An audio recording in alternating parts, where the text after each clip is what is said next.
Bible tells us that we are fearfully and wonderfully made. But that is not the whole story. We are gods. Now, ensure you stick around to the end of this video to fully understand what we're talking about. Now, let's get along. Yes, we need to revisit the creation story. In Genesis chapter 1, God created the heavens and the earth and everything that is on the earth. And in verse 26, God said, "Let us make man in our own image and in our own likeness." And so they did.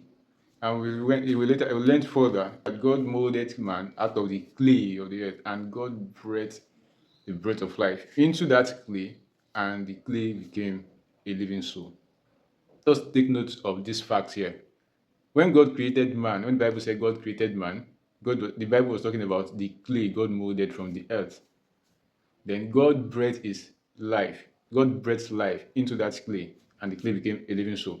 Consequently, when man dies, or when the spirit leaves the body of man, man goes back to being a sculpture, like it was in the beginning before he became a living soul. So when the spirit leaves that man, he goes back to become a sculpture. Now, what does that tell us? The psalmist in Psalm 82 and verse 5 or 6 thereabout says that we are gods. And Jesus Christ, addressing the Pharisees, also said, "Have you not read that you are a God?" Talking to the Pharisees here, Jesus Christ was alluding to the fact that man is also a God. So men, just like God the Father, Jesus, the Holy Spirit, every man on the street is also a God. Because when God made man, the spirit that is in that man proceeded out of God. It's not like God created the spirit separately from somewhere. No, the spirit came out of God. For that reason, that man is also a God. Now let us look at when Jesus Christ was talking to his disciples and he was telling them that he was going to send an helper to them. John chapter 15:26 tells us that the spirit that he will send will proceed out of the Father. Isn't that how man was conceived? Isn't that how man became a living soul? The spirit that came into man came out of the Father. So by analogy, every man is a god. I am a god. You watching this video, you are also a god. Muhammad on the street of Arabia somewhere is also a god. Even everybody, even the bodies and every man is a god. But of course, man fell short.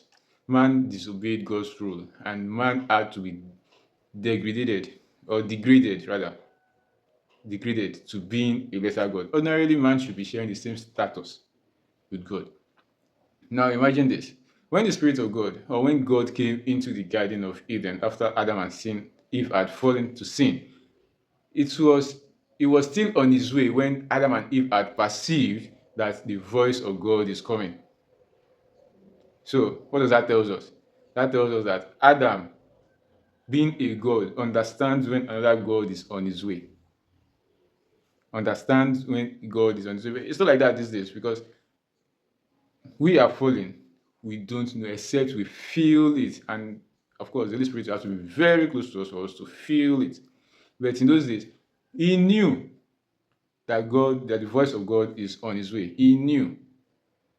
So the same way the Holy Spirit proceeded out of God by virtue of being sent by Jesus to earth was the same way that Adam proceeded out of God.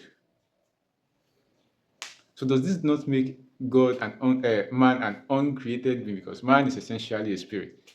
Because when we refer to man by creation, we're referring to the flesh, but the spirit that makes it have life is essentially uncreated.